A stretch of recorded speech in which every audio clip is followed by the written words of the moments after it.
Our Christina Parts-Nevelis joins us now with the details. Month-long, or several months, I should say, they've been searching for a CEO. They found Lip-Bu Tan.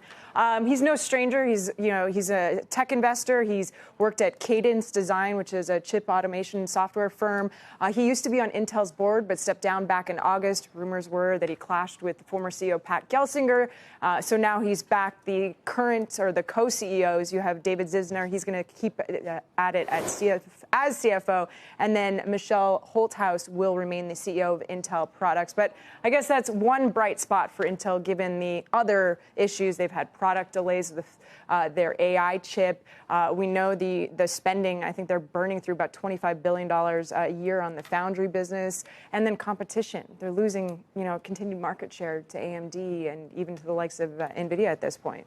I mean, it seems that, if you wanted to pick the perfect CEO for Intel at this moment in time, Lip-Bu Tan is the perfect guy, because he's like the anti-Pat Gelsinger. I mean, he left in August reportedly because he clashed with Gelsinger. He said that Intel didn't have a clear AI strategy. Its workforce was bloated. He just disagreed with management style. And so those are exactly the things shareholders want addressed. Precisely why they're reacting more positively to this news as opposed to somebody like a David Zizner. No offense, like, he's worked at the company, but his background is finance. It's not necessarily semiconductors. And Pat filled that role, but maybe not strategically, trying to do too much all at the same time.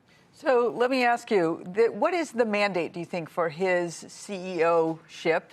We have lots of discussions of looking to sort of carve up Intel by various buyers looking. Is it custodian until that happens, or is it something very different?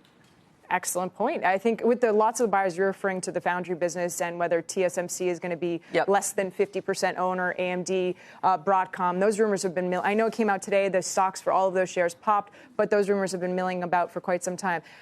It seems like something has to happen with the foundry business. I don't know what Tan's role would be in that case, but something needs to, especially with President Trump really pushing for more help specifically to that business that's burning cash, and they're still not getting the number of customers up there to even compete at the same level as TSMC. Not saying that they can't eventually, and that they have, the know-how and all the wonderful talent here in the United States, but they're still so far behind, and that is a big drag on margins. So it's a possibility of a separation. Christina, I don't know the answer to this. You may. I mean, they're supposed to report the end of April. Any chance that they sort of, in the next couple of weeks, come out, pre-announce, kitchen sink, clean slate? We've seen things like that before. I don't. There's an Intel Foundry Day at the end of April, so I wonder if they're going to hold off on doing something that drastic, given the proximity to the Foundry Day. We probably, there's a lead up. With like NVIDIA, for example, GTC, they waited, or they're going to wait to announce products and stuff like that. So to your point, it may not be beneficial to jump the gun with their earnings report just so soon, given they have that update. They have an AI event this month, but a Foundry one that should be bigger at the end of April. Intel has an AI event. Yeah, something I saw more at the end of March, which I'm not going to, but I should be going to the Foundry one because I was expecting some news coming out of that at the end of April, though. Right. So another catalyst for the stock. Potentially. Christina, thank you. Good point. Christina Parts-Nevelis. All right, so the biggest overhang in the stock, no CEO. That's now resolved. Courtney, does it look interesting?